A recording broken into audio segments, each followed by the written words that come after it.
Bismillahirrahmanirrahim. Assalamualaikum warahmatullahi wabarakatuh.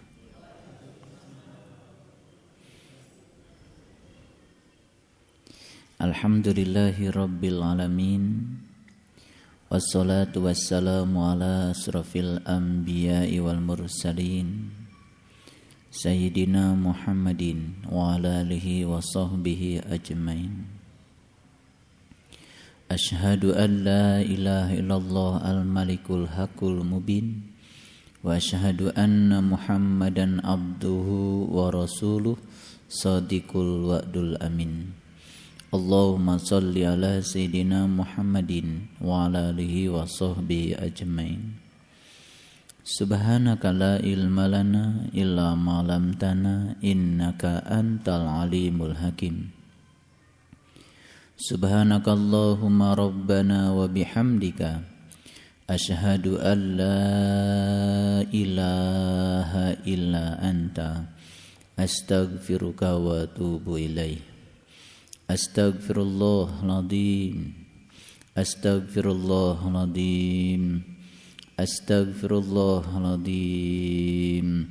Allazi la ilaha illa huwal hayyul qayyum wa atubu ilaih min jami'il ma'asi wa dhunub. La haula wa la quwata illa billahil aliyyil azim.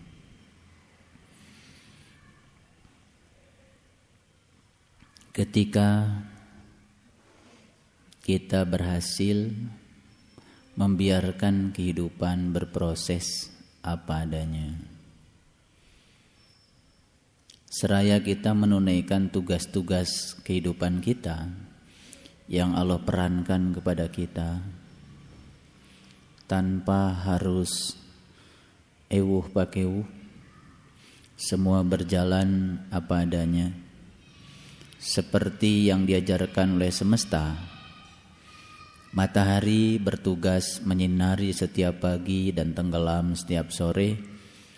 Bulan pada saatnya menyinari kita dan pada saatnya juga tidak bersama dengan kita. Ayam berkokok pada saatnya dan semua diperankan oleh mereka sendiri-sendiri apa adanya, sebagai bagian dari peran yang Allah berikan padanya tanpa ada sedikit pun penolakan. Maka dada kita akan terasa lebih lapang dan damai. Bersyukurlah orang-orang yang hari ini telah memperoleh anugerah Allah yang semacam itu, sehingga terasa hidup sebagai sesuatu yang indah setiap saat. Hidup menjadi sesuatu yang ajaib dan menakjubkan setiap saat, tanpa harus melewatkan diri kita terjebak pada situasi-situasi yang tidak menguntungkan untuk jiwa kita. Oleh karena itu, semoga kita semua bisa seperti itu, menerima semua perubahan dalam kehidupan kita apa adanya, tanpa ada kesedihan, penolakan, apalagi kita melawan kenyataan yang harus terjadi yang Allah takdirkan kepada kita.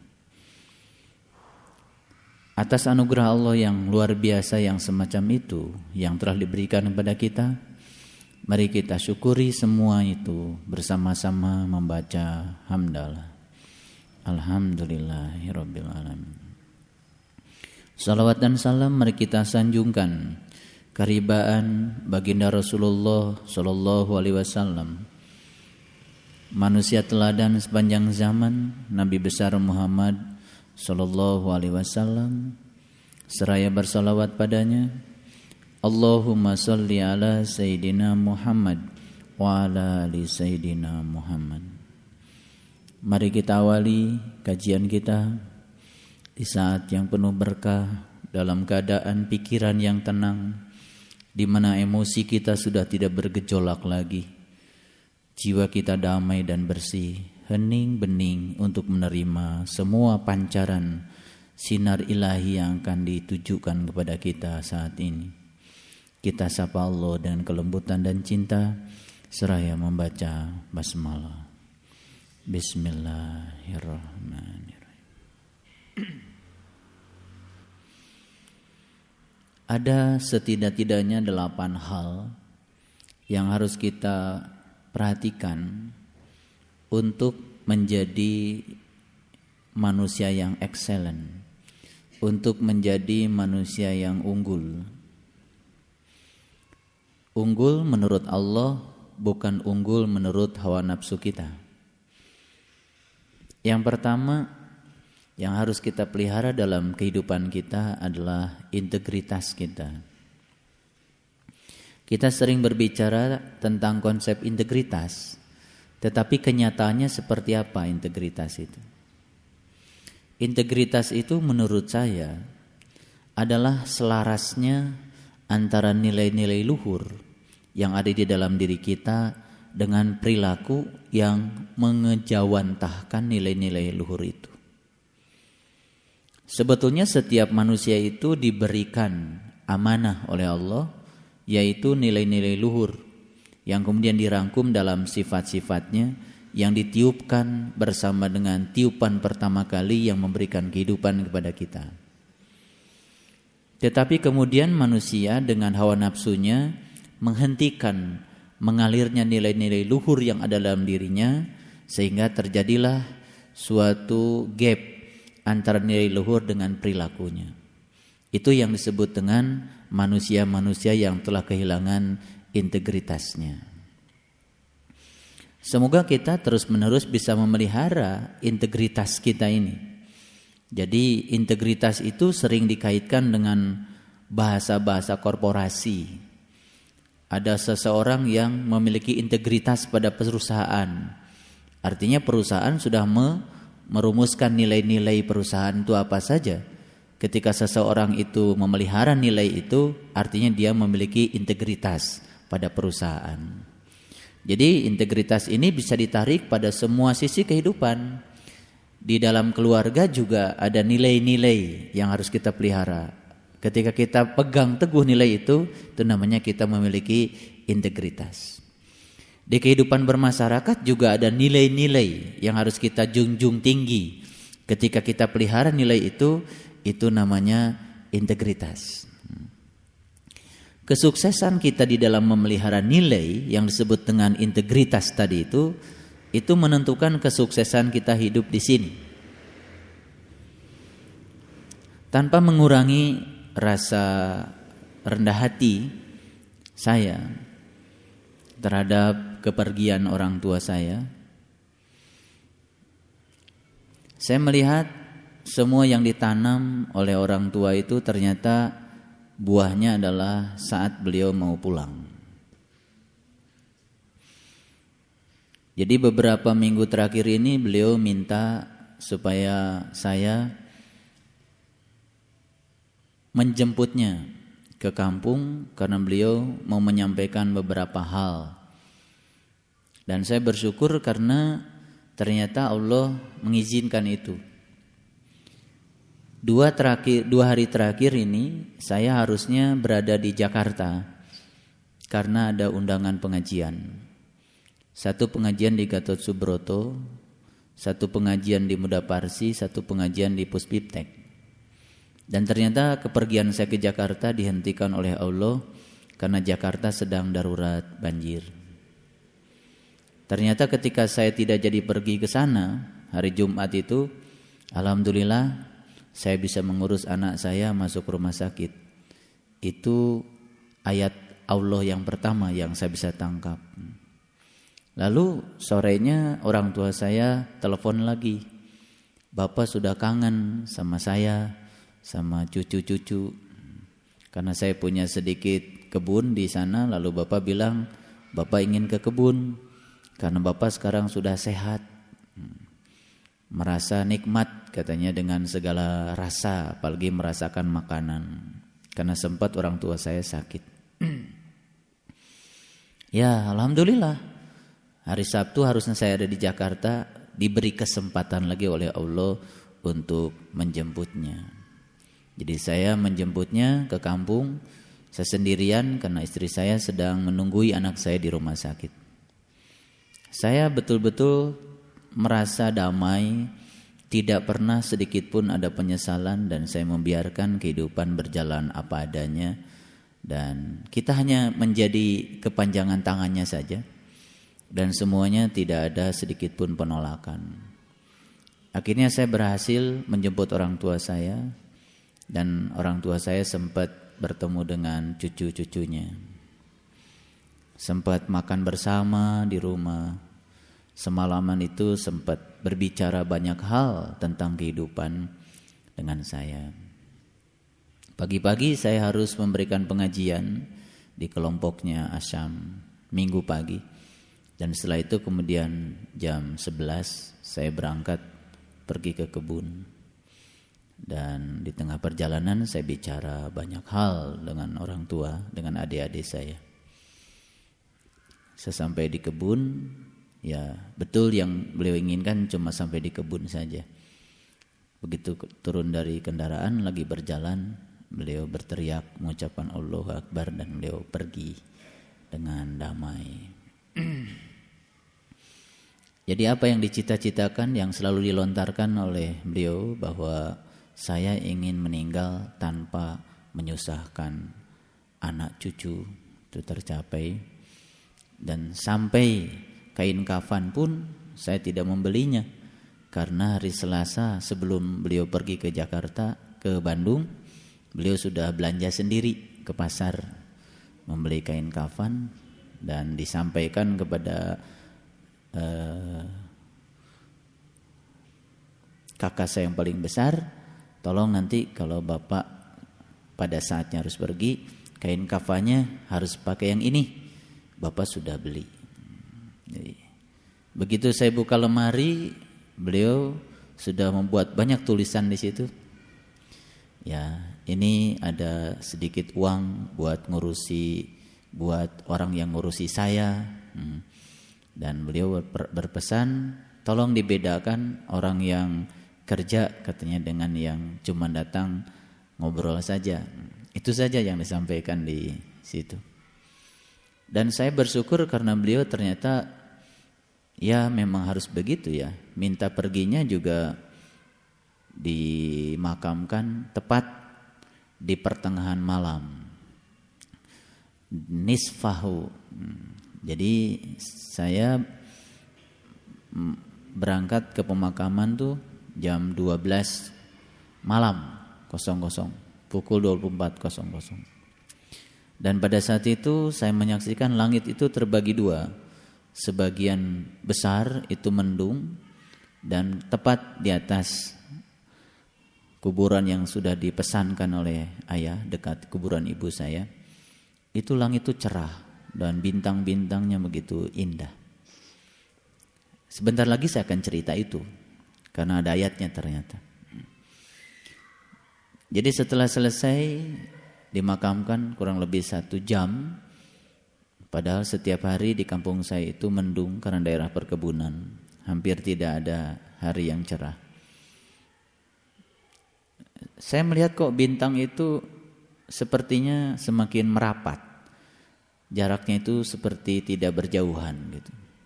Dan saya melihat kok langit ini begitu tambah terang. Sampai acara penguburan pun berjalan di tengah malam dalam keadaan terang. Setelah selesai semuanya, saya bersyukur kepada Allah karena ternyata begitu mudah ya. Dari sejak beliau pergi tanpa menyusahkan siapapun, dan akhirnya pada saat beliau dimakamkan pun dalam keadaan seperti itu. Saya coba menelisik ke dalam tentang kehidupannya beliau. Ternyata yang saya perhatikan, yang beliau punya itu yang paling besar itu adalah integritas. Integritas selalu mengajarkan kepada kita keselarasan antara nilai-nilai luhur di dalam diri dengan perilaku. Dulu di kampung saya itu nggak ada air, termasuk kampung yang sulit ya untuk mendapatkan air. Kemudian Bapak berpikir bagaimana supaya air berlimpah di kampung. Cuman saya tidak pernah melaporkan ke pemerintah untuk mendapatkan penghargaan karena orang tua saya tidak butuh itu. Beliau bekerja sendiri ya. Dan akhirnya dibantu oleh orang di kampung untuk bisa menghadirkan air. Sekarang air itu berlimpah, tidak bisa di stop lagi karena air sudah datang mengunjungi rumah masing-masing. Dan setelah itu kehidupan juga berubah karena air adalah sumber kehidupan. Jadi saya melihat ketika beliau sampai di kampung, jenazahnya semua masyarakat tidak ada satupun yang menceritakan hal yang negatif. Semua merasakan kehilangan. Semoga itu merupakan pertanda bahwa apa yang ditanam itulah yang dituai. Itu pelajaran yang sangat berharga bagi saya khususnya sebagai anaknya. Dan saya harus meneruskan nilai-nilai luhur itu, dan saya juga harus bisa mengikuti jejaknya beliau yang seperti itu. Jadi ternyata untuk mencapai keunggulan hidup yang disebut dengan excellent, itu yang pertama yang dibutuhkan adalah integritas. Menjaga keselarasan antara nilai-nilai ya luhur dalam diri, dalam masyarakat, dalam keluarga, dalam lingkungan bekerja, supaya selaras dengan perilaku yang kita lakukan. Dan itu akan membuat dampak positif kepada lingkungan, di mana lingkungan akan merasakan kehadiran kita yang sangat luar biasa. Kemudian yang kedua, ternyata ini berulang-ulang saya sampaikan, segala hal yang disebut dengan kesulitan sebetulnya tidak ada. Karena kesulitan itu adalah pikiran kita, karena kita tidak bisa menerima ya apa yang terjadi. Lalu kita sebut itu sebagai kesulitan. Sepanjang kita masih menganggap segala sesuatu peristiwa yang tidak kita ingin sebagai kesulitan, kita akan semakin terjebak pada kesulitan. Karena kita sedang ya menuliskan pikiran tentang sulit itu di pikiran kita, dan itu akan menarik semua yang sulit di semesta ini ke dalam diri kita, ke dalam kehidupan kita. Oleh karena itu Allah selalu menegaskan kepada kita, yu'til hikmata may yasha wa may yu'til hikmata faqad utiya khairan katsir wa may yazakkaru illa ulil albab. Allah menganugerahkan hikmah kepada siapa yang dikehendaki, dan barang siapa yang memperoleh hikmah dalam kehidupannya. Ternyata hikmah itu adalah ketika kita bisa memandang segala peristiwa yang sulit sebagai guru-guru kita, itu namanya hikmah. Ketika itu bisa diambil pelajaran oleh kita, maka di situ kita akan merasakan betapa semesta ini luar biasa. Tetapi ternyata hikmah itu hanya dianugerahkan kepada orang-orang yang terpilih. Dan Allah mengatakan, wa ma yazakkaru illa ulil albab.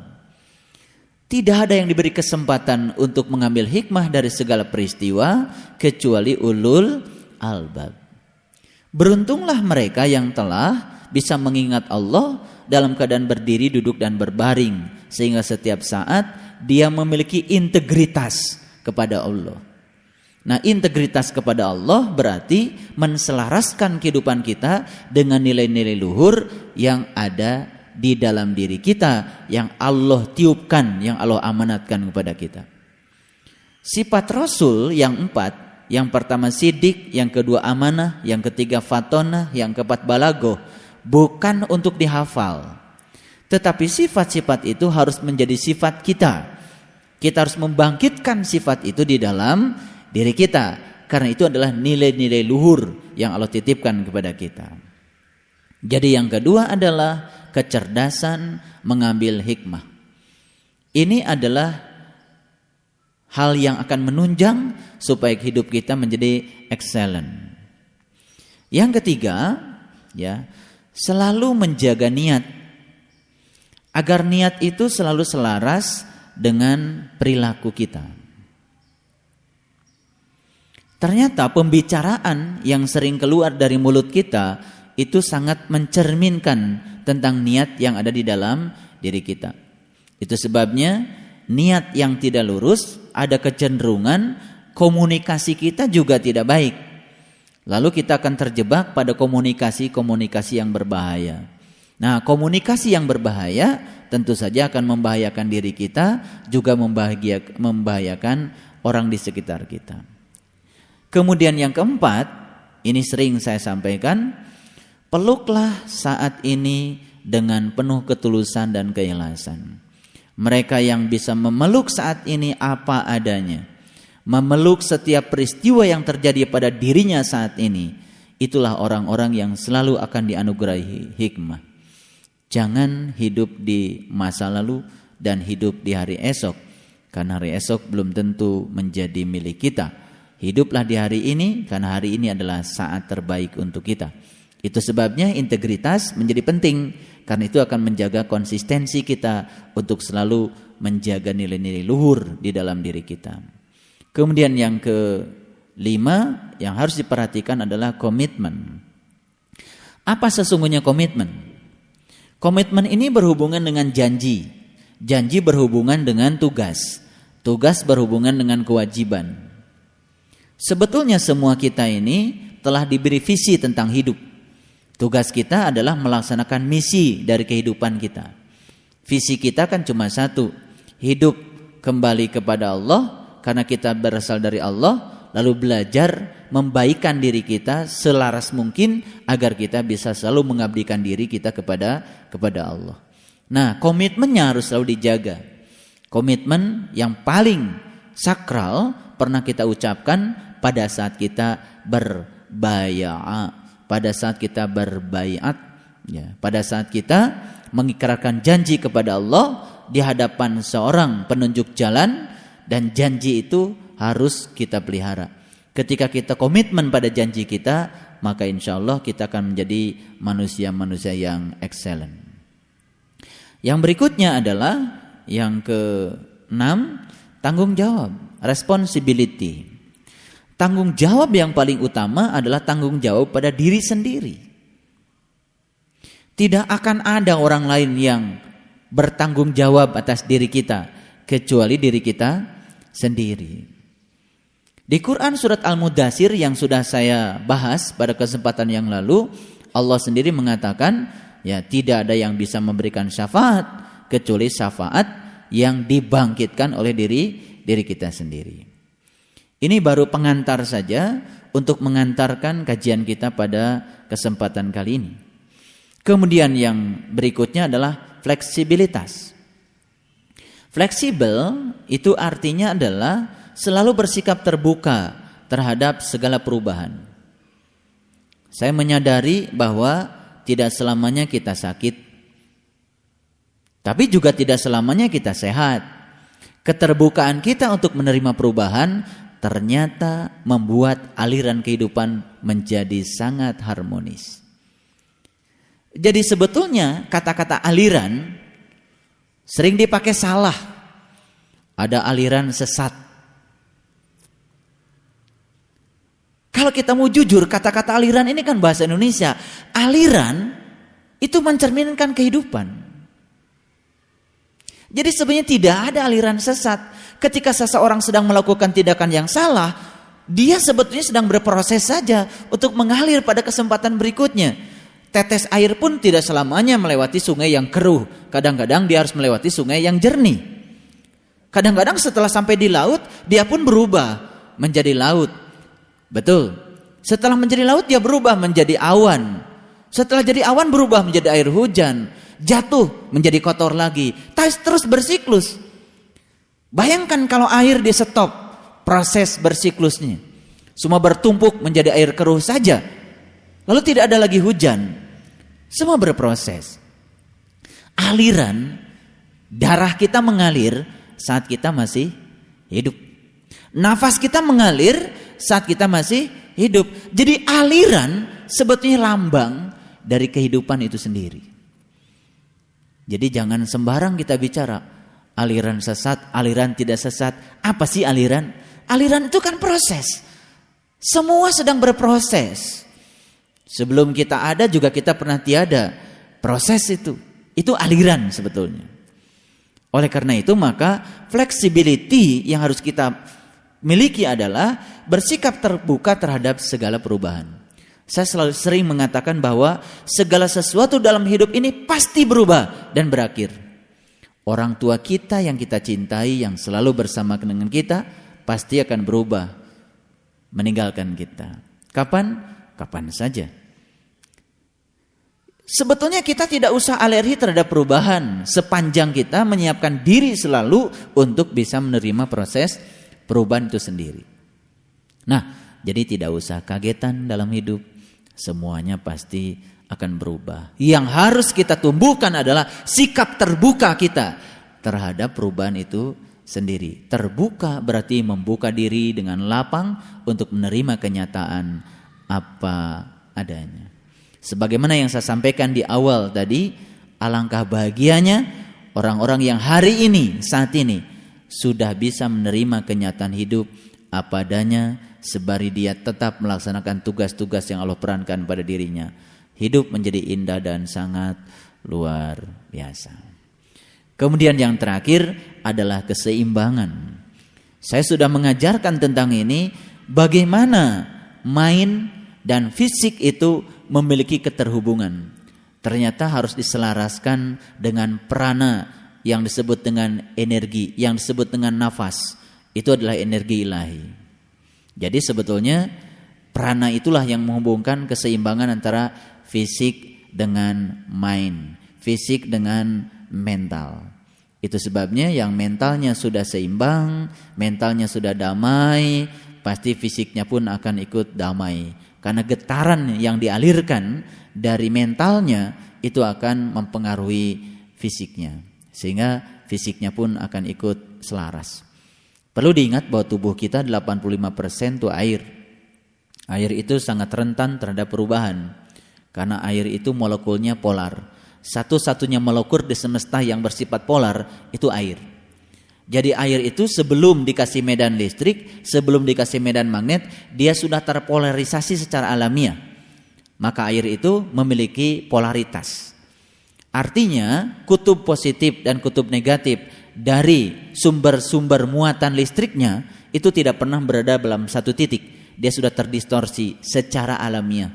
Dan itulah yang menyebabkan air menjadi pelarut yang sangat luar biasa. Makanya air sering disebut sebagai sumber kehidupan. Iya. Betul, ya, karena air memang sumber kehidupan. Dan ternyata di darah pun yang dominan kan air. Nah, bagaimana aliran darah itu menjadi hebat dan serasi tergantung kepada bagaimana struktur molekul air di dalam darah. Makanya kalau struktur molekulnya ya acak-acakan, struktur molekulnya tidak seimbang, akibatnya ya akan mengganggu keselarasan yang ada di dalam tubuh kita. Baik, saya persilahkan semuanya melihat Quran surat 75. Surat Al-Qiyamah. Hari ini saya akan berbicara dalam tentang perjalanan kehidupan kita.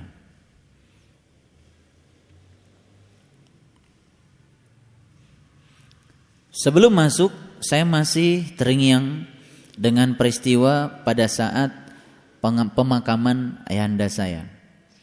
Jadi ketika saya memandang ke atas, begitu indahnya bintang, ya, susunan bintang di atas, ya, bagian tanah yang di situ ada tempat pemakaman ayahanda saya kemudian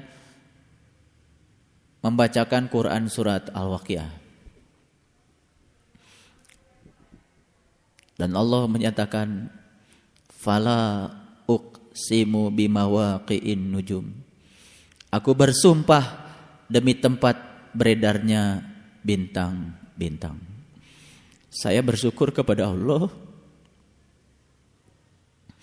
karena semua yang di langit dan di bumi adalah tanda-tandanya. Tanda-tanda yang mengantarkan kita tentang yang di dalam diri kita. Saya bersyukur kepada Allah, semoga indahnya bintang yang di sana mencerminkan keindahan ruhaniah ayahanda saya yang sedang berada di dalam arang alam yang terang benderang yang diliputi bintang-bintang sejati. Fala uqsimu bimawaqi'in nujum. Aku bersumpah demi tempat beredarnya bintang-bintang. Fa innahu laqassamu law ta'lamuna adim. Jika kau tahu, inilah sumpahku yang paling besar. Innahu laqur'anun karim. Itulah Quran yang mulia. La yamassuhu illal mutahharun. Dan tidak ada yang bisa menyentuhnya kecuali hanya orang-orang yang bersih, kecuali hanya orang-orang yang suci. Tanzilu mir rabbil alamin, karena itu semua diturunkan dari Tuhan semesta alam. Afa bihadzal hadisi antum mudhinun, apalah kamu coba-coba untuk mendustakan apa yang telah aku pertunjukkan kepadamu.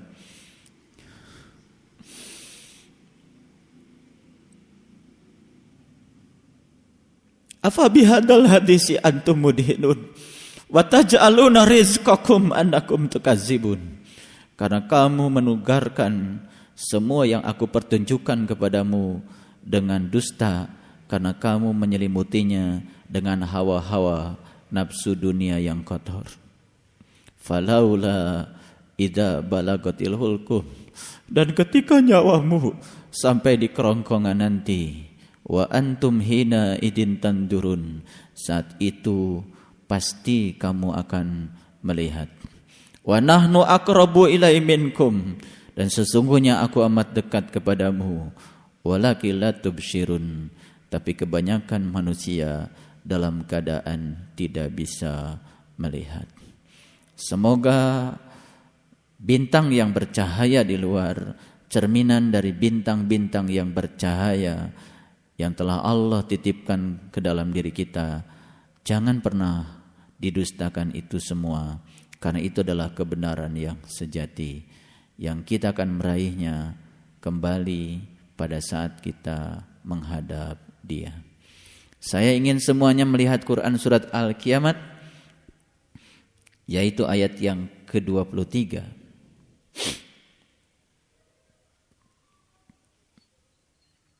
Ila rabbiha nadirah, kepada Tuhannya lah mereka akan melihat.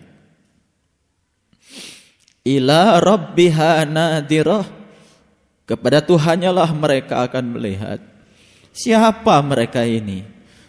Lihat ayat 22-nya. Wujuhu yauma idzin nadirah, wajah-wajah orang mukmin pada hari itu berseri-seri. Demi Allah, saya ingin menyampaikan, pada saat orang tua saya sudah pergi, saya melihat dalam waktu sekejap wajahnya berseri-seri, kuning, tidak ada satu titik-titik pun yang hitam di wajahnya ada, dan kemudian saya menyaksikan wajahnya berseri-seri. Saya tidak mengatakan kalau orang tua saya hebat, tapi saya menyaksikan kehidupan beliau yang sangat luar biasa. Ya, kemudian saya meyakini kalau beliau adalah pulang dalam keadaan terang benderang, sebagaimana yang Allah sampaikan di ayat ini. Wujuhu yauma idzin nadirah, wujuhu yauma idzin nadirah, wajah-wajah mereka pada hari itu berseri-seri. Kenapa berseri-seri? Ila rabbiha nadirah, karena mereka hanya melihat Tuhan. Dalam Injil dikatakan mereka hanya akan bisa masuk surga ketika mereka pernah turun dari surga. Kita tidak akan pernah menyaksikan gilang gemilangnya bintang di langit rohaniah kita yang terdekat pada saat kita pulang kepadanya, sepanjang kita tidak menyaksikan gilang gemilangnya bintang di langit yang terdekat di dalam kehidupan kita yang saat ini. Lain lagi dengan ayat yang ke-24. Saksikan wujuhu yauma idzin basirah, dan wajah-wajah mereka pada hari itu muram. Siapa yang muram? Tentu saja mereka yang pada saat dipanggil pulang kepada Allah, dia tidak bisa melihat kepada Allah. Pilihan cuma dua, apakah kita mau mengizinkan wajah kita hari itu muram, atau kita ingin agar hari itu wajah kita berseri-seri. Kuncinya cuma satu, ila rabbiha nadirah. Pada saat itu kamu harus melihat kepada Allah. Berkenaan dengan Quran surat Al-Isra, Allah menyatakan, man kana fi hadhihi a'ma wa huwa fil akhirati a'ma wa adallu sabila. Barang siapa yang buta di dunia, lebih buta lagi di akhirat, dan jalannya lebih sesat. Itulah saat-saat penting yang harus kita perhatikan di dalam kehidupan kita, entah kapan itu terjadi. Orang tua saya lagi berjalan, disitulah beliau pulang. Ada yang sedang sakit, disitulah mereka pulang. Cara untuk pulang setiap orang tentu saja berbeda-beda. Mari kita lihat ayat ini secara keseluruhan dari ayat yang pertama. Di ayat yang pertama Allah menyatakan, Bismillahirrahmanirrahim, La uqsimu biyaumil qiyamah. Aku bersumpah dengan hari kiamat. Ini sumpah sama dengan sumpahnya Allah di Quran surat Al-Waqiah yang saya sampaikan tadi. La uqsimu bimawaqi'in nujum. Aku bersumpah demi tempat beredarnya bintang-bintang. La uqsimu biyaumil qiyamah. Aku bersumpah demi hari kiamat. Hari kiamat harus diterjemahkan. Qiyam itu bahasa Arab yang bahasa Indonesianya artinya adalah bangkit. Yaumil qiyamah harusnya diterjemahkan hari berbangkit. Ya. Kapan hari berbangkit itu? Hari berbangkit tidak usah menunggu hancurnya alam semesta ini. Karena kebangkitan ruhaniah harus dimulai dari sekarang. Supaya pada saat kita mengalami kebangkitan yang sesungguhnya, pada saat kita kembali kepada Allah, mengalami ayat inna lillahi wa inna ilaihi rajiun, di situ kita sudah bangkit dalam pengertian bangkit yang sesungguhnya. Makanya di ayat yang kedua Allah bersumpah juga, wala uqsimu binafsil lawamah, dan aku bersumpah dengan jiwa-jiwa yang rendah, jiwa-jiwa yang menyesali. Yang digunakan di sini bukan ruh, tapi yang digunakan di sini adalah nafs. Apa bedanya ruh dengan nafs? Kalau ruh itu kondisi ruhaniah kita yang awal, yang bersih. Kalau nafs itu adalah kondisi ruhaniah kita yang sekarang, yang sudah terkontaminasi barangkali. Makanya di Quran Allah menyatakan qad aflaha man zakaha wa qad khaba man dassaha. Beruntunglah mereka yang menyucikan jiwanya dan merugilah mereka yang mengotori jiwanya. Nah, jiwa yang sudah terkontaminasi di dalam bahasa Quran sering disebut dengan nafs. Makanya di sini yang akan menyesali itu bukan jiwa, yang akan menyesali sebetulnya nafs. Diri kita yang pada saat itu, pada saat berakhirnya kehidupan kita di alam semesta ini dalam keadaan tidak tahu jalan untuk pulang ke sana. Disitulah penyesalan yang sangat luar biasa, dan penyesalan itu akan panjang terus. Sebagaimana Allah nyatakan di Quran, berulang-ulang di Quran, ya Allah Tuhanku, kenapa kau himpunkan aku dalam keadaan buta, padahal dulu aku adalah orang-orang yang melihat. Dan Allah menjawab, fa innaha la ta'mal absyar walakin ta'mal qulubul lati fis syudur. Yang buta bukanlah matamu yang itu, tapi yang buta adalah mata kesadaranmu, mata jiwamu. Fis sudur itu di atas dada. Di atas dada ada apa? Di atas dada ada gunung. Inilah yang di atas dada. Fis sudur itu di atas dada. Fi itu seperti kita meletakkan. Fi seperti itu fi. Di atasnya, Jadi fis sudur itu di atas dada, bukan di dalam dada. Kalau di dalam dada jadi ke sini ke dalam. Kalau di atas dada ke sini. Nah, inilah sebenarnya keunggulan manusia. Itulah gunungnya manusia. Itulah puncaknya spiritual manusia. Maka beruntung mereka yang telah menemukan syakarnya dan bisa memanfaatkannya. Tanpa mengurangi rasa hormat, saya menelisik ke belakang. Ibu saya meninggal tanggal 7 Januari. Orang tua saya, bapak saya meninggal tanggal 20 Januari. Pelajaran yang saya dapat, ini yang saya dapat, 20 ditambah 7. itu 27. 2 itu dari orang tua saya, 7-nya dari ibu saya. Jadi orang tua saya itu adalah kuncinya, ibu saya adalah gemboknya. Ketika 2 bersanding dengan yang 7, kan sebetulnya di situ perjalanan spiritual kita akan naik. Saya percaya betul bahwa itu pelajaran yang sangat luar biasa bagi saya dan keluarga, karena angkanya sangat luar biasa. Karena orang tua saya alhamdulillah sepanjang hidupnya ya baik-baik saja. 27 itu kan Nabi Muhammad juga mi'rajnya tanggal 27. Subhanallah. La uqsimu biyaumil qiyamah, aku bersumpah demi saat berbangkit. Kenapa Allah bersumpah tentang hari kiamat?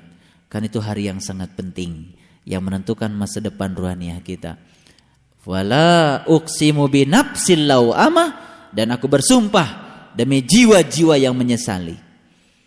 Semoga kita tidak termasuk jiwa-jiwa yang lawamah, tapi menjadi jiwa-jiwa yang mutmainnah. Makanya di Quran Allah mengatakan, ya ayyatuhan nafsul mutmainnah, irji'i ila rabbiki radiyatan mardiyah. Terhadap nafs yang mutmainnah, Allah mengatakan irji'i ila rabbiki radiyatan mardiyah. Masuklah kamu ke dalam pelukanku dalam keadaan ridho dan diridhoi. Allah Maha Suci, hanya menerima yang suci-suci saja. Bintang di langit terdekat kita tak akan pernah terlihat pada saat kita dalam keadaan tidak suci. Subhanallah. Ayo kita teruskan lagi. Ya. Ayah sabul insanu lan najma'a idoma. Apakah manusia mengira bahwa kami tidak akan mengumpulkan kembali tulang belulangnya? Gimana cara Allah mengumpulkan tulang belulang itu? Ya tulang belulang itu dibiarkan menyatu dulu. Dengan apa? Ya dengan bumi. Ya sama saja. Ketika ada daun yang jatuh karena sudah mengering, daun itu menjadi pupuk, menyatu dulu dengan bumi. Nanti juga setelah saatnya daun itu diserap oleh akar mineralnya, diangkut oleh pembuluh yang ada di dalam pohon. Kan di daun tempat yang jatuh itu muncul lagi daun baru. Betul enggak? Iya, pada saatnya jadi daun yang baru lagi. Itulah proses kehidupan, ya.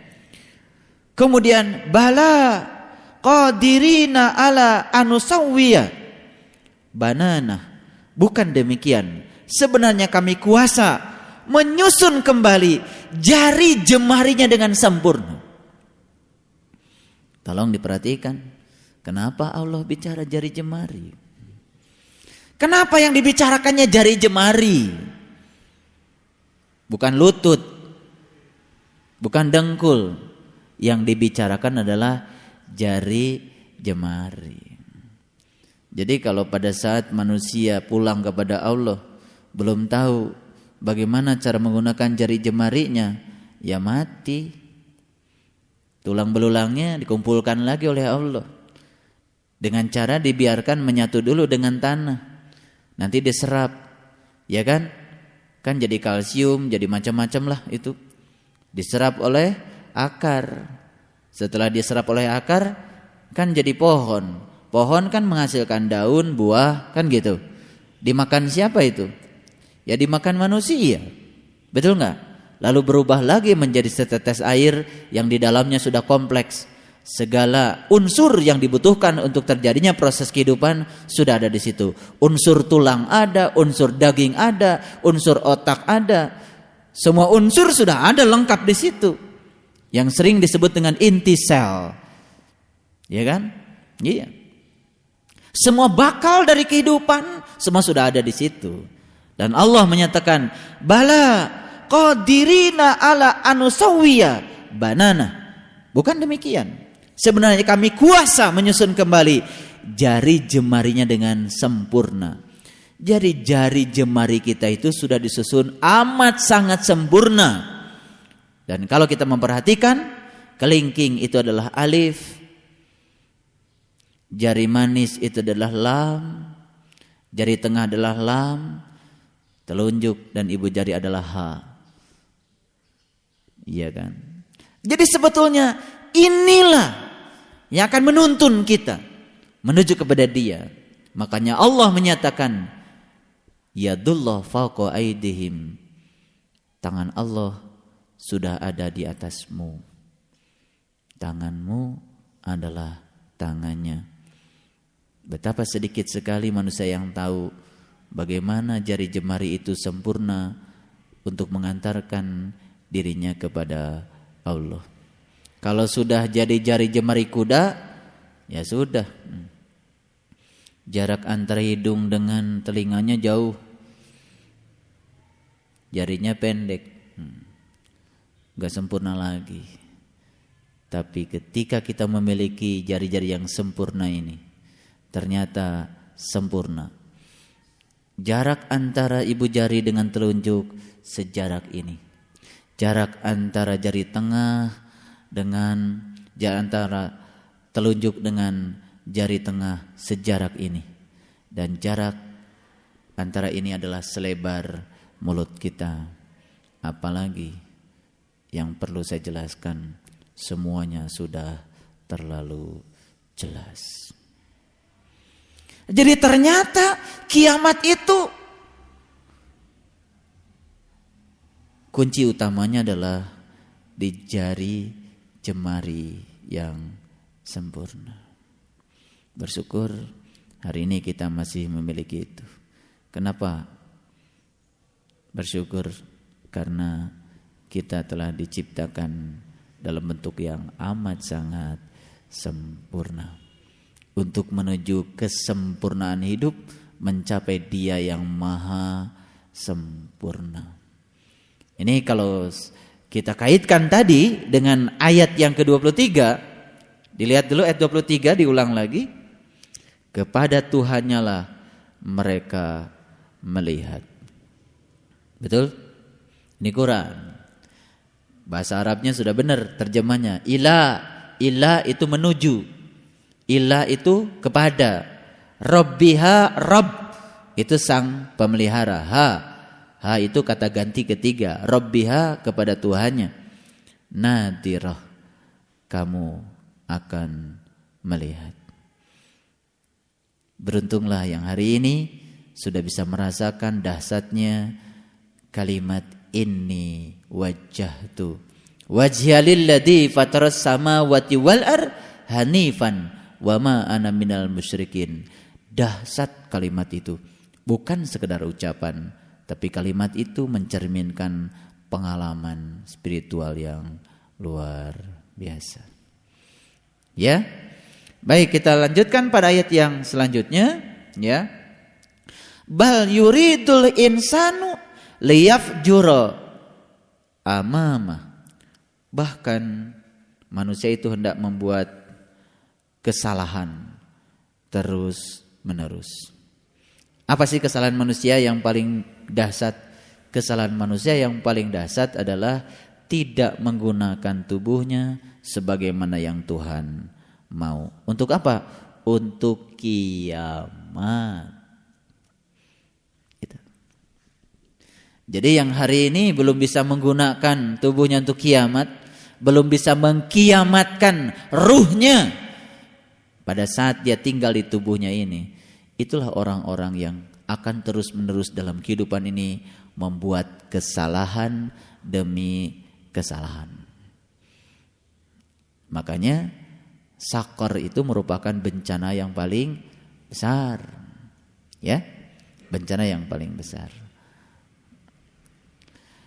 Kemudian ayat yang ke-6, yas'alu ayyana yaumul qiyamah. Tuh.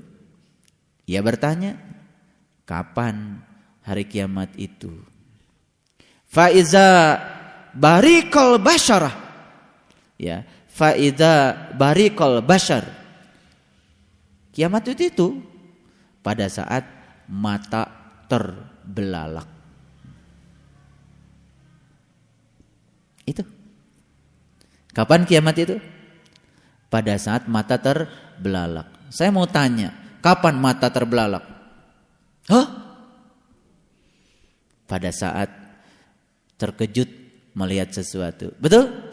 Ini basyar di sini bukan mata biasa.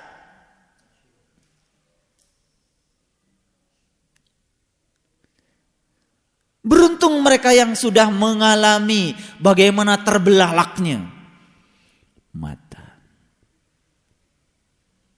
Tuh. Nyata Quran? Nyata. Kalau berguru kepada yang tahu. Kalau berguru pada yang tidak tahu, Quran itu hanya cerita-cerita. Kiamat itu nanti. Cerita aja. Padahal orang yang menceritakan kiamat, dia sendiri harusnya sudah mengalami kiamat. Kalau dia bilang kiamatnya nanti, dia juga belum kiamat berarti. Bagaimana dia mengajarkan kiamat pada orang lain? Dirinya belum kiamat. Jadi Allah mengatakan faiza barikal bashar. Bashar. Kiamat itu pada saat matamu terbelalak. Wah, nggak ada terbelalak ini. Wah, nggak ada. Terbelalak bukan menutup mata. Terbelalak membuka mata. Kapan itu? Kaget. Nabi Musa juga sama. Pada saat terbelalak, kaget. Sampai beliau itu jatuh pingsan. Gak ingat apa-apa yang di dunia ini. Gunungnya pun hancur luluh. Gak ingat lagi punya gunung. Dan beliau berteriak kepada Allah, qala subhanaka tubtu ilaika wa ana awalul mu'minin. Maksudnya engkau ya Allah, aku datang kepadamu. Taubat itu datang. Aku kembali kepadamu. Wa ana awalul mu'minin. Inilah awal aku menjadi orang yang beriman. Terbelalak dulu baru iman. Kaget. Ya. Makanya di Quran surat Al-Anfal Allah menyatakan, dan kepada orang-orang yang masih tertutup, Allah bilang, aku akan berikan keterkejutan. Apa keterkejutannya? Pukullah kepala mereka dan pukullah ujung-ujung jari jemari mereka. Itu di ayat ini diceritakan jari jemari. 27 persis. Ibu saya tanggal 7, bapak saya tanggal 27. Angka yang sangat luar biasa. Kemudian Allah menyatakan, dan apabila bulan telah hilang cahayanya. Kok bulan malah hilang cahayanya? Dan matahari dan bulan dikumpulkannya. Hilang cahayanya, tapi matahari dan bulan telah dikumpulkan. Bayangkan kalau matahari dan bulan dikumpulkan, seperti apa cahayanya? Betul nggak? Jadi bulan yang di sini adalah bulan yang di luar. Ini bukan cerita bulan yang di dalam seperti di Quran surat Al-Mudathir. Ya, kita udah nggak lihat lagi yang di luar. Tapi bulan dengan matahari sudah berkumpul. Di mana berkumpul? Di dalam. Di semesta tidak mungkin ketemu matahari dan bulan. Tapi di dalam dirimu matahari dan bulan mungkin suatu saat akan berkumpul. Pada hari itu manusia berkata, pada hari itu ya, yaqulul insana yaumaidin ainal mafar. Pada hari itu manusia berkata, kemana tempat lari? Jadi gara-gara ada kalimat seperti ini, lalu orang berpikir kiamat itu seperti di film 2012. Lari ke sana, lari ke sini. Kiamat ini kan urusan jari jemari. Berarti enggak lari ke sana, lari ke sini kan? Sebetulnya begitu, ya? Nah, Sekali-kali tidak ada tempat berlindung. Kalla la wazar ila rabbika yauma idin al mustaqar. Hanya kepada Tuhanmu sajalah pada hari itu tempat kembali. Jadi sebetulnya kalau menurut Quran, kiamat itu kembalinya manusia kepada Tuhan. Jadi nggak perlu lari kemana-mana, tidak perlu menyiapkan rumah baja barangkali dari sekarang. Kalau pakai rumah baja pakai tanker gitu untuk menghindari terjadinya badai matahari, saatnya harus meninggalkan semesta ini, pergi juga. Walaupun kita dalam keadaan sedang berjalan. Ayahanda saya meninggal dalam keadaan sedang berjalan di belakang saya. Dalam keadaan sadar penuh, tidak dalam keadaan koma, tidak dalam keadaan pingsan, dalam keadaan sadar penuh. Ila rabbika yauma idin al mustaqar.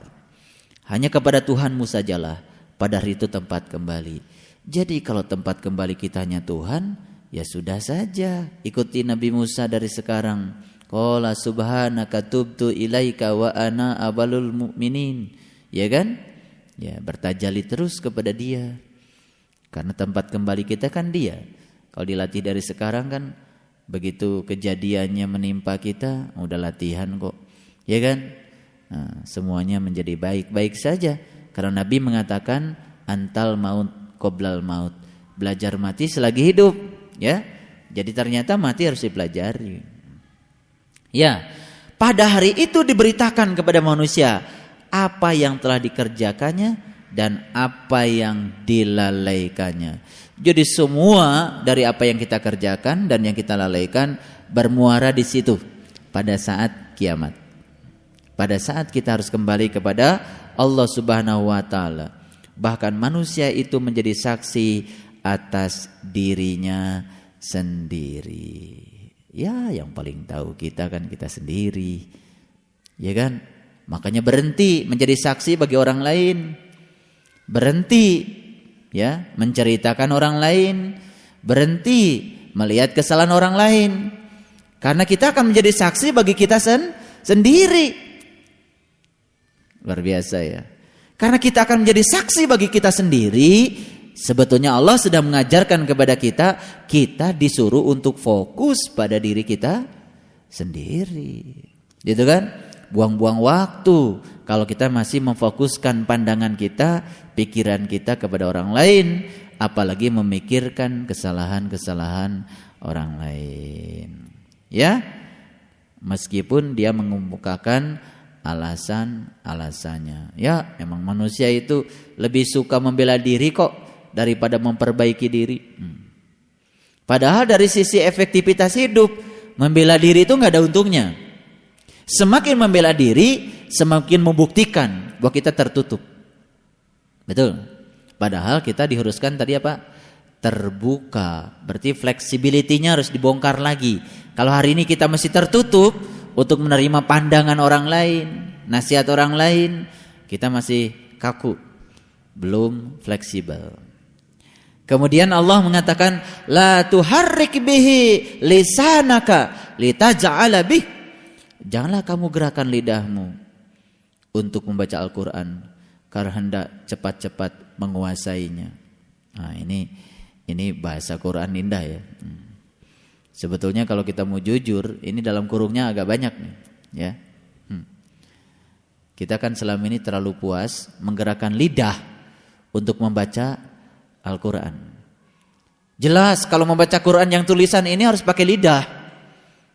Kalau nggak pakai speaker bahkan berhenti itu lidahnya.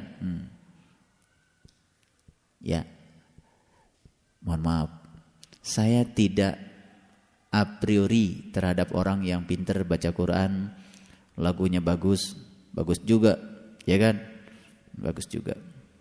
Tetapi Allah mengatakan membaca Quran itu ternyata tidak perlu menggerakkan lidah.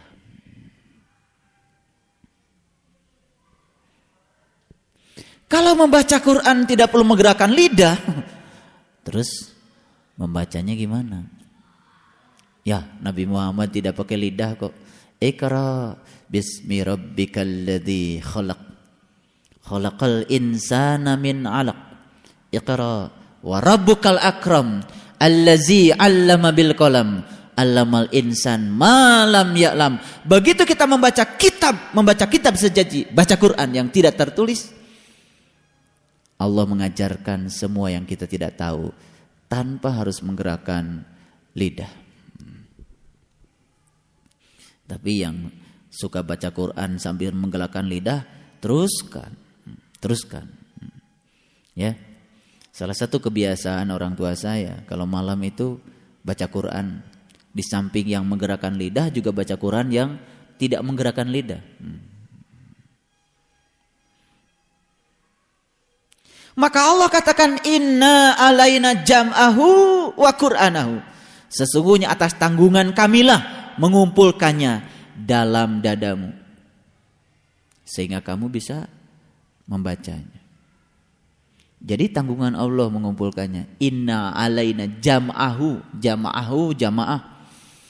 Jadi tanggungan Allah mengumpulkannya di dalam kesadaranmu. Hebat ya. Jadi kalau kita sudah tahu kesempurnaan jari jemari kita untuk menuju pada kiamat yang sejati, ternyata kita bisa membaca tanpa harus menggerakkan lidah. Membaca dengan basyirah, membaca dengan pandangan qalbu kita. Lalu ketika kita membacanya, maka semua dikumpulkannya di dalam dirimu. Dan kalau semua sudah dikumpulkan dalam diri kita, wa qur'anahu, kita bisa membaca yang lain. Makanya sensitivity untuk membaca semua yang di semesta ini sangat bergantung pada apa yang kita baca di dalam. Kalau sudah dikumpulkan di dalam diri kita semuanya, inna alaina jam'ahu wa qur'anahu. Saya dulu ketika kecil, umur SMP lah, saya dikasih kitab sama bapak, namanya kitab Nurul Bayan. Kitab itu sayang sekali tidak ada lanjutannya, karena pengarangnya Muhammad Romli namanya itu sudah Muhammad Ali namanya itu, beliau sudah meninggal. Beliau itu alamatnya di sini, di Ciraten di Bandung. Yang menulis kitab itu namanya kitab Nurul Bayan, bahasa Sunda asli. Ya, itu baru sampai Quran surat Ali Imran, belum selesai sampai An-Nas. Tapi saya bersyukur karena saya sudah dapat pembukanya. Itu tafsir yang paling bagus menurut saya dari yang saya ketemukan, tapi bahasa Sunda, namanya tafsir Nurul Bayan. Jadi saya sudah mulai kenal sejak SMP ayat-ayat ini. Inna alaina jam'ahu wa qur'anahu. Saya cuma bertanya saja, gimana cara Allah mengumpulkan Quran itu di dalam diri kita?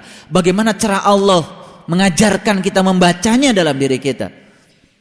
Ternyata kuncinya ketemu setelah saya dewasa ya. Harus kiamat dulu. Makanya dulu saya nyantri gak lulus-lulus. Pusing saya baca Quran, gak ngerti-ngerti. Kuncinya ada di Quran surat Al-Qiyamah. Subhanallah. Fa'idha qara'nahu fattabi' Qur'anahu. Apabila kami telah selesai membacakannya, ikutilah bacaannya. Jadi ternyata kalau di ayat ini, apabila kami telah selesai membacakannya. Jadi saat kita memandang ke sana, kita tuh sedang dibacakan sesuatu oleh Allah. Yang membacakan Allah. Kita cukup mendengarkan saja dengan telinga batin kita. Kalau dengarkan yang dibacakan Allah dengan telinga batin kita, masuk ke dalam diri kita, berubah menjadi pemahaman dalam diri kita. Setelah masuk menjadi pemahaman itulah yang kemudian keluar menjadi bahasa kita. Yang keluar itu bahasa kita, itu kalau sudah keluar kan bahasanya bisa dipilih. Badai nganggo bahasa Sunda, mangga, bahasa Inggris, mangga, bahasa Arab nutia sama mangga gitu kan. Itu mah kan keluarnya. Saya sekarang sedang mengkomunikasikan apa yang saya dapat dalam bahasa komunikasi namanya bahasa Indonesia. Kalau saya sekarang dikomunikasikan pakai bahasa Arab, ya semuanya pasti pusing. Lalu saya menjadi so Arab sendiri. Gitu. Bukan itu masalahnya. Karena di dalam Al-Quran kan Allah mengatakan, sampaikanlah sesuai dengan bahasa kaumnya. Iya, bahasa kaumnya. Nah, bahasa kaum ada dua. Satu bahasa kamus, yang kedua bahasa rasa. Kalaupun saya ceramah pakai bahasa kamus, bahasa Indonesia, yang belum merasakan gak akan nyambung dengar cerita saya. Jadi bahasa kamus itu juga ternyata hanya bahasa luar yang menyambungkan komunikasi kita bahasa rasa. Karena masing-masing sudah merasakan apa yang saya sampaikan. Karena sudah merasakan, nyambung. Bahkan tidak perlu saya panjang-panjang mengkomunikasikannya. Semua sudah mengerti. Karena sudah terbelalak. Ya. Ternyata kiamat itu matanya terbelalak. Indah. Jadi bahasa Quran tuh luar biasa banyak. Setelah ditranslate ke dalam bahasa Indonesia, pilihan-pilihan bahasa tuh banyak. Terbuka, langitnya dibelah, buminya diratakan, matanya terbelalak, ya kan? Itu kan sebenarnya hanya bahasa. Kalau kita berhenti di kamus, bayangkan apa yang kita dapat. Sampahnya saja yang kita dapat. Tapi kalau kita sudah melampaui istilah dan kamus, yang kita dapat rasanya. Air kalau dijelaskan kalau ke bahasa kamus, satu kamus bahasa Indonesia nggak akan cukup menjelaskan air. Waktu kita tidak akan cukup menuliskannya. Tapi begitu kita merasakannya, tek, oh begini. Gimana rasanya air, Pak? Gitu deh, sudah cukup melampaui semua istilah-istilah dalam kamus. Yang dibutuhkan cuman gitu deh. Gitu deh pun pada akhirnya dihapus lagi. Karena gitu deh tidak mewakili apa-apa. Yang mewakili adalah pengalaman yang kita rasakan. Dan yang kita rasakan juga tidak bisa diwakili oleh orang lain. Mau ngaji, tolong ya, saya diwakilkan saja. Ngaji diwakilkan. Kalau ngaji diwakilkan kan artinya mati pun bisa diwakilkan. Padahal ini kan urusannya urusan rasa. Makanya harus hati-hati. Kita sudah sampai di tahapan yang seperti ini kita ngaji. Hati-hati. Ya, hati-hati. Kita harus lebih lapang lagi, lebih bijak lagi, hidup lebih mengalir lagi, tidak ewuh pakewuh lagi, ya. Tetap semua dijalani apa adanya. Jangan larang ayam untuk berkokok jam 3 karena memang sudah sunatullahnya begitu. Itu sudah berjalan apa adanya. Burung, ya dia berjalannya terbang pakai sayap. Dia sedang berjalan apa adanya. Ikan emang hidupnya di air. Dia berjalan apa adanya. Jangan ingin berjalan di air. Itu sudah diambil ikan perannya. Jangan ingin terbang di angkasa. Sudah diambil burung peran kita. Ya kan? Sudah jadi manusia apa adanya. Sudah dikasih jari jemari dengan tubuh yang sempurna. Sudah kiamatkan dirimu sebagaimana apa adanya. Itu. Enak kalau semua sudah berjalan apa adanya. Nah, yang suka bikin kita ewuh pakewuh karena kita menahan yang sedang berjalan apa adanya. Hidup menjadi gak sederhana lagi. Kompleks jadinya. Kita terlalu banyak mengatur. Banyak mengatur kan pakai pikiran. Kalau pakai pikiran jadi menetapkan dan memikirkan. Syakor. Udah mau menetapkan, memikirkan. Berikutnya apa lagi? Tidak membiarkan, tidak meninggalkan. Kejadian 10 tahun yang lalu. Ya, kesikut sama ibu pengajian. 10 tahun berikutnya masih menikah raos keneta urut sikuna. Kacida pisan. Tidak meninggalkan, tidak membiarkan. Dulu ya, Ketika dia menjabat, waduh saya Pak, waduh. Nanti kalau saya menjabat, mau jadi pejabat begitu mah. Dari awal sudah mau balas dendam. Jadi semua hidup menjadi kompleks. Ya, makanya telinga itu jalan terus. Subhanallah. Indah? Indah. Kalau kita urut dari ayat 1 terus sampai ayat yang sekarang, Allah mengatakan di ayat berikutnya indah sekali. Summa inna alaina bayanahu. Kemudian sesungguhnya atas tanggungan kamilah menjelaskannya. Ayo mau cari penjelasan kemana? Pak, teka kuping penjelasan anak. Ya Allah. Setiap peristiwa yang terjadi dalam kehidupan kita itu bayanahu. Itu penjelasan dia atas semua yang kita nggak mengerti. Makanya saya bilang tadi, ya, di 8 kunci keunggulan untuk menjadi manusia yang excellent. Maka salah satunya kan yang kedua itu mengambil hikmah, nangkep pelajaran. Luar biasa. Ya. Jadi siapa yang akan memberikan penjelasan? Allah. Jadi selama ini kita terlalu banyak minta penjelasan kepada orang lain. Ya. Geus init ka ditu, geus init ka dieu. Ari pasantren nu di jero tara dikunjungi. Padahal di situ ada Quran yang sejati, yang membacanya tidak perlu menggerakkan lidah. Bayangkan ibu, ya. Kalau ibu bapak lagi naik sambil sibuk baca Quran, baca Quran yang ini, rek irah naik nak. Jadi makanya jangan menjadi a priori. Kalau ada orang yang si eta mah kacidanya mani ngaos teh saralah gitu. Jangan, biarkan saja, itu proses. Ya, proses.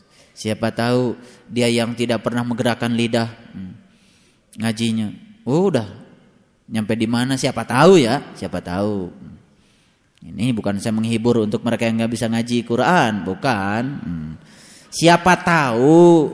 Cuman saya mengajarkan kita nggak perlu usil. Kalau ada orang lain yang nggak bisa baca Quran, ya biarkan saja. Karena ternyata kata Allah kan membaca Quran tidak perlu menggerakkan lidah.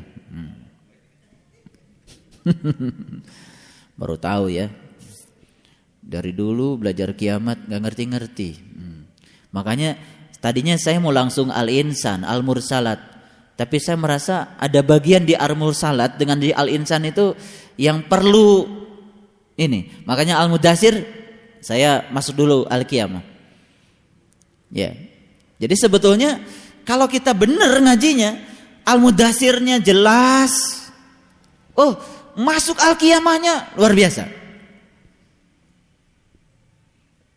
Setelah kiamat baru jadi insan. Baru Al-Mursalat. Malak yang di dalam dirinya itu berjalan. Malak yang melaksanakan kebaikan jalan. Malak yang terbang cepat jalan. Malak yang menebar luas rahmat jalan.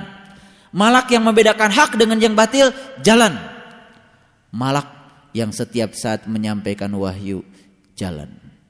Semua malaknya aktif dalam dirinya. Nanti kalau sudah jadi insan, malaknya baru aktif. Makanya kiamat dulu baru insan, baru Al-Mursalat.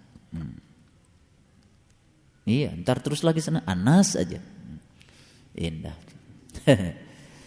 Ya. Oke. Baik, kita lihat ayat berikutnya, ya.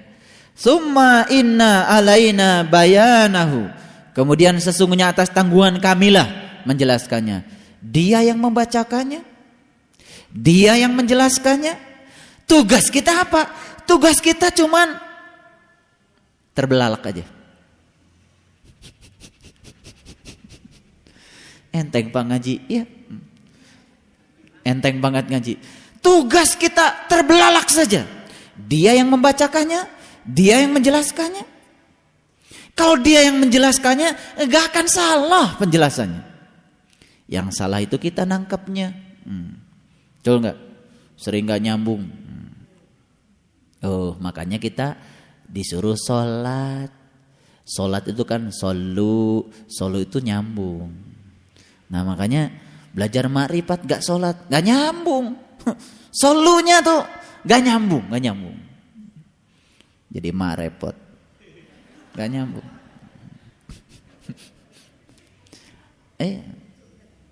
Iyalah, gak sefrekuensi. Padahal syarat untuk bisa nyambung terus kan sefrekuensi. Cok, ibu-ibu kadang-kadang suka ngomong gini, kenapa sih ibu gak mau bicara sama dia? Gak nyambung abdi mah. Kan gak nyambung kan? Gak nyambung tuh artinya beda frekuensi. Yang ini misalnya pengennya cerita spiritual, yang ini ceritanya hayo we apartemen. Sakit tugas loba eta apartemen deui apartemen. Lamun diajak bicara apartemen semangat. Lamun diajak sholat beda semangat. Gak nyambung. Syarat nyambung tuh frekuensi. Gitu. Jadi kalau kita pun ingin nyambung dengan penjelasannya Allah, ingin nyambung dengan apa yang dibacakan Allah kepada kita, ya harus menselaraskan diri dengan Allah. Oke. Tambah asik ya ngajinya. Udah berapa jam nih? Ya? 1? Bisa tambah lah 30 menit lagi. Nah, kalla bal tuhibbunal ajilah, sekali-kali janganlah demikian. Sebenarnya kamu, hai manusia, amat mencintai kehidupan dunia. Jadi, kalau dia ini masih di frekuensi cinta dunia, sementara Allah menjelaskannya, Allah membacakannya, nyambung gak? Gak nyambung. Karena dia beda frekuensi. Nah sekarang timbul pertanyaan, Pak, nah abdi geda sok tara nyambung. Itu jawabannya. Beda frekuensi. Jadi ari radionya siarannya 107,6 FM, di rumah nyetelna 96 FM. Ngaguruh we radio teh. Ari ngaguruh nama ngaguruh. Tapi tidak nyambung. Banyak yang ngaji cuman ngaguruh saja. Ngaguruh teh kadangu suarana nepi ka pangajian. Gitu. Di mobil heureuy geus nepikeun ka pengajian heureuy. Mun bisa mah ustad ge kudu heureuy. Matakan pengajian di mana-mana yang banyak jamaahna nu loba heureuy-na. Makanya Allah bilang di Quran, wazaril ladina takhadu dinahum laiban walahwan. Tinggalkan kebanyakan orang yang menjadikan agama sebagai mainan dan senda gurau. Quran. Seperti saya diundang ceramah teu payu. Naon cenah eta mah ustad teh heureuy-na. Iya. Di rumah nonton OPJ geus sabaraha jam, ngaji ge hayang jiga OPJ deui wae. Ini yang disebut dengan wazaril ladina takhadu dinahum laiban walhawan. Beruntung mereka yang telah meninggalkan kebanyakan orang yang menjadikan agama sebagai main-main dan senda gurau. Kalau saya ngaji serius, kaji Quran kayak gini, tetunuh-tunuh acan, alhamdulillah. Kunaon ibu tunuh? Aduh, eueuh heureuy-na. Jadi yang menggetarkan dia itu frekuensinya frekuensi heureuy. Kalau masih di frekuensi heureuy, ya tidak akan pernah bisa mendengarkan suara kebenaran dari dalam. Dia mau membacakan sesuatu kepada kita, dia mau menjelaskan sesuatu kepada kita. Sepanjang kita masih heureuy kan duniawi. Gak nyambung. Radio nama tos dijalankan. Baterai na WCF da ngaguruh wae. Tuang matras.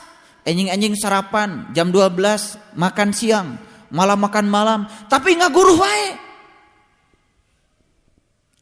siaran tidak bisa diterima. Beli pulsa mah terus-terusan, tapi sinyal nggak ketangkap. Kanyawan saya pulsana, belum pernah berkomunikasi. Jadi ini soal frekuensi. Pemancar dengan radio harus sefrekuensi dulu, baru ketangkep. Makanya sekarang pakainya digital. Digital berarti sudah memasuk pada wilayah digital. Digital cuma 2, 1 dan 0, iya dan tidak. Ya, coba dipasang frekuensi ari kapungkur mapan radio teh nganggo karet. Nya, nu diputer-puter teh nepi ka ngesang, minah-minahkeun teh. Jeprut paeh eta teh karet teh. Paeh jeung radio-radiona. Nepi ka seuseut, uik gitu kan. Milarian gelombang kapungkur. Ari ayeuna mah digital. Ari digital mau lepat. Margi sudah terkuantisasi frekuensinya. 105,8 FM terkuantisasi. Jadi dari sana 100 terkuantisasi, ya. Bahkan radio anu zaman ayeuna mah milari nyalira frekuensi teh. Pencet search milarian nyalira. Tet. Pala linter radio ayeuna. Ari urang eleh ku radio. Kudu nama diri kita juga sekarang sudah mencari frekuensi. Search gitu ya. Mau mana? Kesadaran Adam, kesadaran Yahya, kesadaran Yusuf. Gitu. Ari urang menyaritakeun teh Sidratul Muntaha wae. Ari nu diobrolkeun pasar dunya enggak nyambung. Enggak nyambung. Jadi harusnya ya, kita sudah memasuki digital. Digital 1 dan 0. 1 dan 0 mah la ilaha illallah.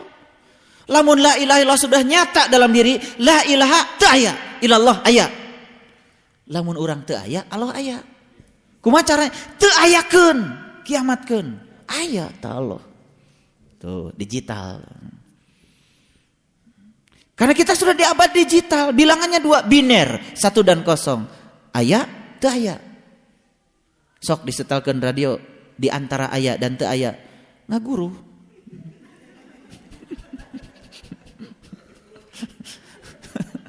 Ngejeprut. Iya. Ada dan tidak ada, itu aja. Makanya sekarang sudah dikuantisasi. Karena kita sudah ada di abad kuantum. Nah, kuantum itu semua sudah terkuantisasi. Frekuensi terkuantisasi, energi sudah terkuantisasi, semua terkuantisasi. Kuantisasi itu ya atau tidak. Rek ngaji-ngaji, rek henteu-henteu. Gitu saja, ya dan tidak. Kalau kita Bapak Ibu dengerin ceramah saya tapi tidak terkuantisasi, gak nyambung. Cok sekarang dengerin ceramah saya sambil SMS-an. Coba saja dengerin ceramah saya sambil SMS-an, gak nyambung. Saya cerita kemana dia nanti dijelaskan, oh Pak Saiful tadi nyerita gini, tuh nyambung. Karena sedang antaranya. Itu. Jadi Allah menyatakan di ayat ini, ya, sesekali janganlah demikian. Sebenarnya kamu, hai manusia, mencintai kehidupan dunia. Watadaru, ya, watadarunal akhirah, dan kamu sudah meninggalkan visi akhiratnya. Jadi visi akhiratnya sudah dia tinggalkan. Visinya adalah visi duniawi, enggak nyambung. Dan saya ingin tegaskan, spiritualitas bukan berarti kita berfokus pada rohani, meninggalkan jasmani. Spiritualitas menggunakan jasmani dan rohani dua-duanya sebagai potensi untuk mencapai akhirat. Rabbana atina fid dunya hasanah wa fil akhirati hasanah wa qina azabannar. Kapan doa itu dibaca? Kalau sudah nyampe di rukun yamani. Gitu. Lahir di Hajar Aswad. Perkuat komitmen di Multajam. Cari pintu Ka'bah yang sebenarnya. Gitu, di pintu Ka'bah. Setelah situ masuklah makom Ibrahim. Semakom dengan para nabi, masuk Hijr Ismail. Puncak pencarian di mana? Rukun Yamani. Spiritual tuh. Tuh, orang spiritual, orang baik jadi kebaikan bagi dia. Orang jahat jadi kebaikan. Itu orang spiritual. Peristiwa yang mengenakan. Jadi peningkatan rohani. Yang tidak mengenakan jadi peningkatan rohani.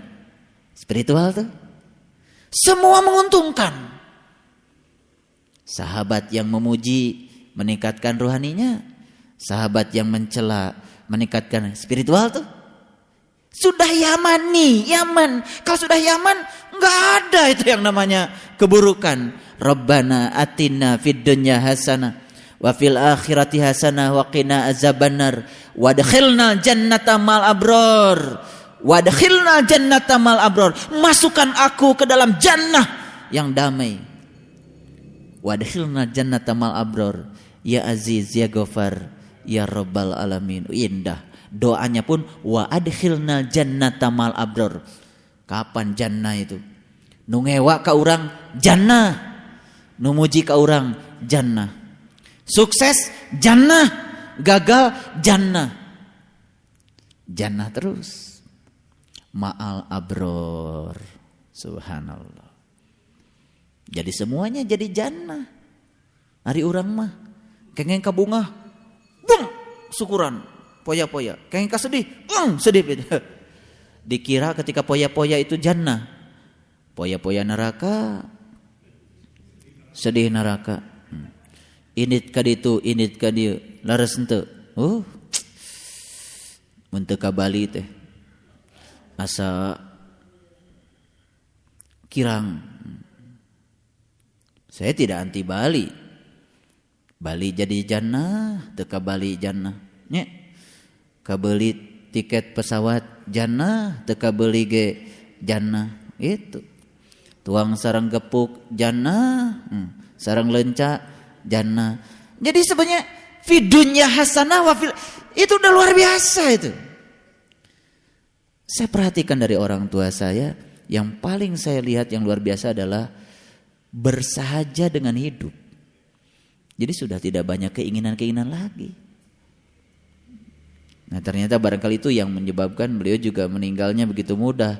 Karena sudah melepaskan semua. Gitu. Sudah bisa menerima kenyataan hidup apa adanya. Kan jadi jannah. Jadi ari nguriling di Ka'bah teh ulah ukur muter wungkul. Itu adalah etapa spiritual. Sekarang saya sudah di mana? Jangan-jangan kita di Hajar Aswad pun belum kita. Di mana tuh? Duka di mana? Hajar Aswad pun belum. Manya Pak abdi teh acan disebat Hajar Aswad apa tos muter sabaraha kali ka ditu? Duka atuh. Da orang yang sudah tahu Hajar Aswad mah pasti akan tahu. Hajar Aswad adalah awal kehidupan dia. Dia tidak mungkin menyakiti ibunya, menyakiti kedua orang tuanya. Dia senantiasa berusaha untuk membahagiakan keduanya tanpa menyakitinya, menghormatinya dengan setulus hati. Karena dia awalnya dari situ. Banyak, mohon maaf ya. Diajar ngaji mah terus, ke pesantren juga terus, ke orang tuanya tidak baik. Diabaikannya. Geus maot kakara dijarahan. Ya, ketika hidup ya. Dijarah maksudnya. Ya kalau kita udah mati dijarah. Dijarah hartanya maksudnya.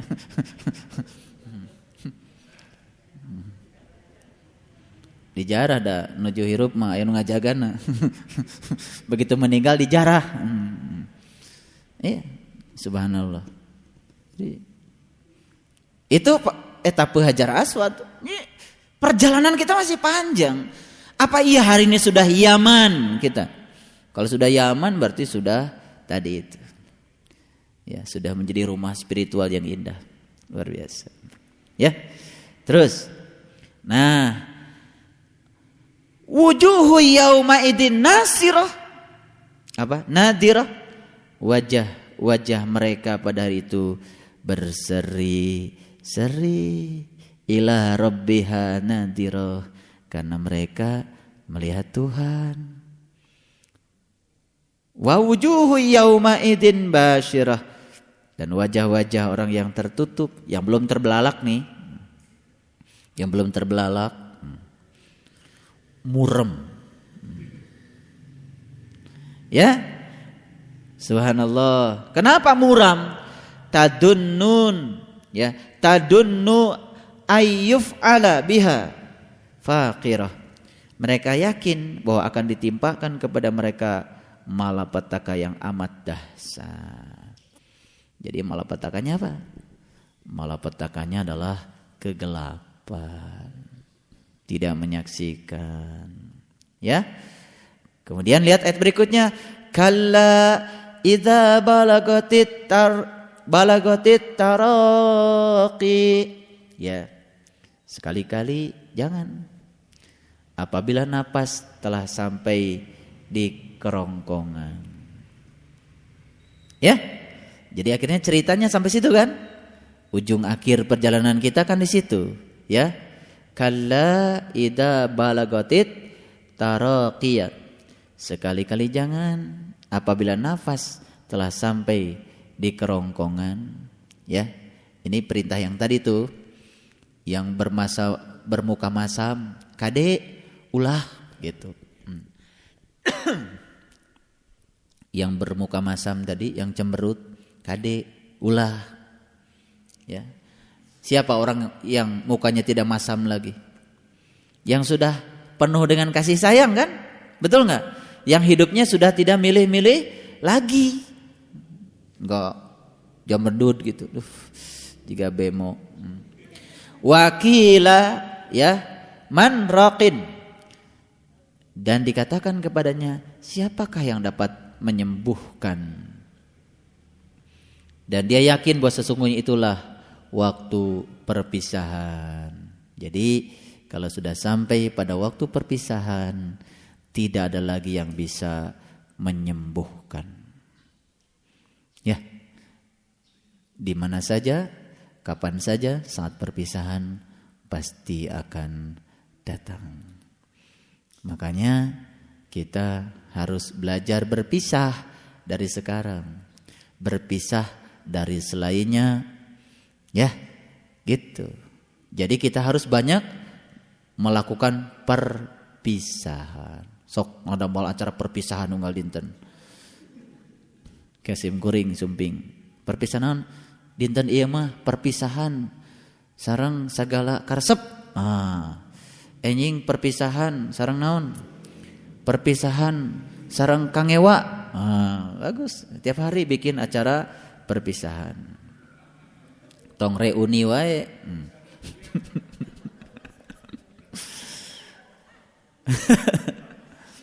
Reuni dengan teman lama.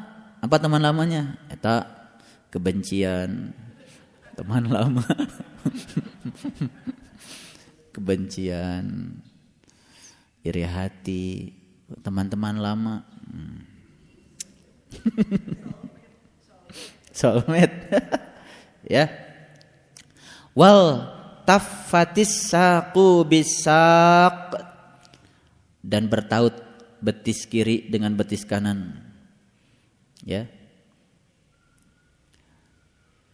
Jadi kalau orang yang takut menghadapi kematian pasti gelisah. Ya, saya pernah menyaksikan orang yang meninggal itu sakaratul mautnya itu sulit. Ya, sampai kakinya itu digambarkan di Quran tuh bertaut betis kiri dan betis kanannya. Sampai ada yang mohon maaf ya, buang kotoran sampai kencing ya. Karena digambarkan di dalam hadis ya, sakitnya orang yang meninggal yang tidak tahu tadi, yang belum terbelalak itu sama dengan 1000 kali dikuliti. Makanya digambarkan di Quran tuh betisnya itu bertaut, betis kiri, betis kanan. Ya. Jadi itulah orang-orang yang dalam kehidupannya ini hanya sibuk mengurusi yang akan dia tinggalkan. Makanya kalau kita mau menafakuri perjalanan spiritual kita ketika kita haji atau umroh, luar biasa sebetulnya kan. Jadi puncaknya tawaf, puncaknya apa tuh kan di Arafah sebetulnya. Ya, di Arafah. Makanya kalau saya mengajak jamaah di Madinah, fase Madinah saja mereka harus sudah sampai ke Qiblatain. Harus sampai. Ya, Madinah itu fase Rasulullah, fase pencarian guru. Nah, kalau Mekah itu fase Ka'bah. Ka'bah Baitullah, fase pencarian Allah. Makanya kalau kita mau haji umroh yang benar itu sebetulnya fase Madinah dulu baru fase Mekah. Ya. Jadi cari dulu guru untuk menuju ke pintu Ka'bah. Itu baru benar itu. Makanya ambil mikotnya di Masjid Bir Ali. Nah, di situ menjatuhkan niat untuk ihram, menjatuhkan niat umroh. Di situ baru ihram. Nah, perjalanan ihram itu, tapi sebelum menjatuhkan niat untuk ihram, pergi ke Masjid Quba dulu. Quba itu adalah qalbu. Nah, kalau sudah tahu Masjid Quba, baru kita ke Jabal Uhud. Uhud itu ahad. Ahad itu menyatu. Menyatu di mana? Di Jabal Uhud. Jabal Uhud itu kan gunung yang panjangnya 7 kilo. Saha nu ngukur teuing. Pokoknya mah 7 kilo cenah ceuk mutawib teh. Bagi kita mah pelajarannya bukan 7 kilo, gunung dengan 7 pintu. Disitulah kita bisa ahad. Saya ke sana nggak akan ngajak lihat gunung mah daseur di dia oge. Tapi saya akan mengajak untuk mengahad. Baru tah singgalaur. Bapak, ternyata dunia ini nggak ada apa-apanya. Tuh, baru kiblatain, 2 kiblat. Tahu, oh ternyata kiblat saya itu harus 2, satu yang syariat, satu yang hakikat. Tubuh kita memateri, dihadapkan pada Ka'bah, materi dengan materi, tapi jiwa kita enggak boleh. Falyabudu rabb hadzal bait.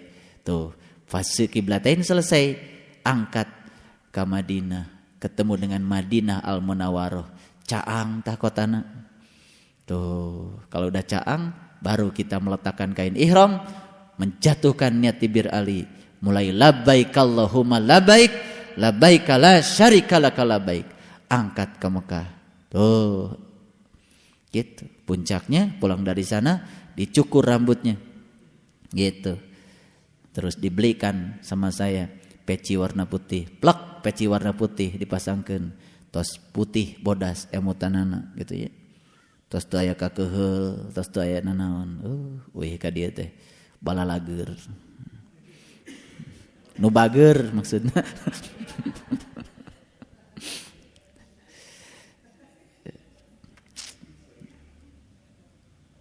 Nah, inilah yang orang yang tadi itu ketika sakaratul maut ya bertautan betis kiri dengan betis kanannya. Menahan rasa sakit, rasa takut, tidak tahu harus pergi kemana.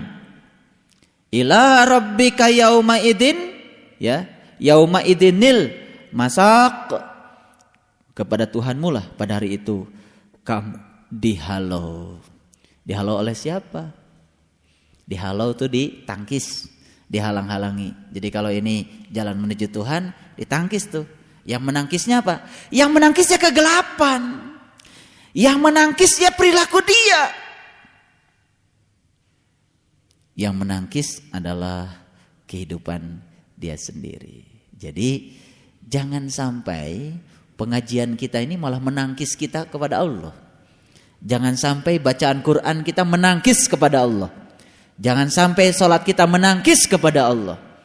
Belum tentu semua yang disebut ibadah itu sampai kepada Allah. Bisa jadi ibadahnya malah menangkis dia kepada Allah. Nah, semoga kita tidak seperti itu. Ya, kemudian dan dia tidak mau membenarkan ya Rasul dan Al-Qur'an. Ini terjemahan ya. Dan tidak mau mengerjakan sholat. Sebenarnya dia tidak mau membenarkan yang tadi itu. Ketika dia itu diajarkan, dibacakan oleh Allah, dijelaskan oleh Allah yang dari dalam tadi, dia tidak mau membenarkan. Maka dia tidak mengerjakan sholat. Diulang lagi di sini, mengerjakan sholat. Walakin kazzaba wa tawalla, dia mendustakan Rasul dan berpaling dari apa yang sudah Allah jelaskan, yang sudah Allah bacakan kepada dia. Kemudian ia pergi kepada ahlinya dan berlagak sombong. Ini yang luar biasa. Summa dhahaba ila ahlihi yatamatta. Ahli dunia akan bergabung dengan dunianya. Kembali kepada ahlinya. Ya, kembali kepada keluarganya. Makanya lihat di dua dunia berkumpul, ya. Wajah-wajah yang serem semuanya ngumpul di situ. Ada tempatnya. Kembali ke ahlinya. Ya. Makanya innalillahi wa inna ilaihi rajiun, sesungguhnya kita berasal dari Allah dan akan dikembalikan kepada apa yang Dia pertuhankan. Jadi yang ahli dunia ya matinya juga ya dengan ahlinya. Ya, yang cinta mobil ya didinya we kukurilingan di jero mobilna. Yang cinta rumah kukurilingan we di lebet bumina teu uih-uih. Ya, yang cinta jabatan geus diganti sababaraha kali ge hayah we eta mah didinya. Teu ngalih-ngalih. Gitu. Ini bahasa Quran. Summa dhahaba ila ahli ya yatamatta, dia akan dikembalikan kepada ahlinya, kepada keluarganya. Ya, keluarga dunia masuknya pada dunia lagi, gitu ya. Ya, subhanallah. Kemudian Allah katakan, ya, kecelakaanlah bagimu, ya, dan kecelakaanlah bagimu. Kemudian kecelakaanlah bagimu dan kecelakaanlah bagimu. Dihitung berapa kali? Ya, aula laka fa aula, tsumma aula laka fa aula. 4 kali. Kecelakaanlah bagimu. Kecelakaanlah bagimu. Kecelakaanlah bagimu dan kecelakaanlah bagimu. Jadi tahu sekarang yang celaka itu? Yang celaka adalah yang pada saat mati dikembalikan kepada ahlinya. Ya, ahli dunia ya dunia lagi. Ya, kembali ke ahlinya. Itu sebabnya ya saya ingin menyampaikan selamat sama ayahanda ibunda yang telah menemukan ahli yang sesungguhnya, yaitu ahlul bait. Ahli baitullah. Inilah ahli baitullah. Ya, dekat sekali. Setiap hari kita pergi ke baitullah karena kita adalah ahli baitullah. Tuh, bayangkan kalau kita tidak belajar seperti ini, tidak ngaji seperti ini, mungkin Quran surat Al-Qiyamah ini hanya dongeng saja yang jauh dari kenyataan yang sebenarnya.